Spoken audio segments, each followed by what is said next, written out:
चलिए दोस्तों बात करते हैं सीखो नई क्वेश्चन के बारे में। इस क्वेश्चन में एग्जामिनर ने कहा a book seller sell a book at a profit 10% if he had bought it at 4% less and sold it for 6 more, he would have gained 18 3 by में 4% then the cost price of book। यानी examiner ने क्या कहा कि एक book है, उसकी कीमत है मान लीजिए 100 रुपये, 100 रुपये उसकी कीमत है। तो कहता है कि भाई a book seller sell a book at a profit 10%, यानी कि यदि वो उसे 10% के प्रॉफिट बेचता है तो बेचे कितने में से 110 में। If he had boat it 4% less, यदि वो उसे 4% में कम में खरीदता तो कितने में खरीदता आपका 96 रुपये में, 4% less and sold 6 rupees more, और 6 रुपये ज़्यादा में बेच देता। If he would have gain 18 4/3%, यानी 72 75 75 अट्ठासी 72 3 75 75 बटे में कितना आ जाएगा आपका 400।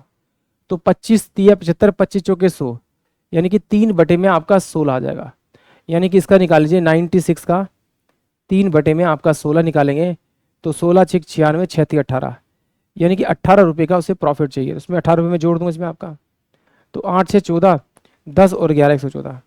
ये इसमें क्यों किया, क्योंकि मेरे पास में इसने एग्जामिनर ने कहा था कि 100 रुपये अगर कीमत है तो वो उसे बेच रहा है 110 में, बट यदि वो उसे कम में खरीदा तो 96 रुपीज़ अब उसका क्या हो गया, क्रय मूल्य हो गया। तो अब वो कह रहा है कि उसे प्रॉफिट होगा, यदि वो 6 रुपये ज़्यादा में बेचता है तो कितने का प्रॉफिट होगा 18 3/4। तो इसका 18 3/4 निकालूंगा क्योंकि क्रय मूल्य पे निकलेगा, एसपी नहीं निकलेगा। 18 रुपये जोड़ दिया तो उसका जो नया वाला विक्रय मूल्य आ गया वो 114 रुपये आ गया।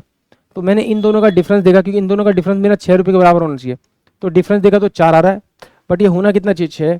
तो किससे मल्टीप्लाई करूँगा 3/2 से, 3/2 से मल्टीप्लाई करूँ तो 6 बन जाएगा। जिससे से मल्टीप्लाई इसी से मल्टीप्लाई कर दीजिए, तो 100 इंटू में 3 बटे में आपका 2, तो ये हो जाएगा 50, यानी कि 150 150 रुपये, यानी कि उसका क्रय मूल्य जो होगा वो 150 रुपये होगा। यानी कि ऑप्शन सी इस क्वेश्चन के लिए करेक्ट होगा। आई होप आप सभी क्वेश्चन समझ में आया होगा।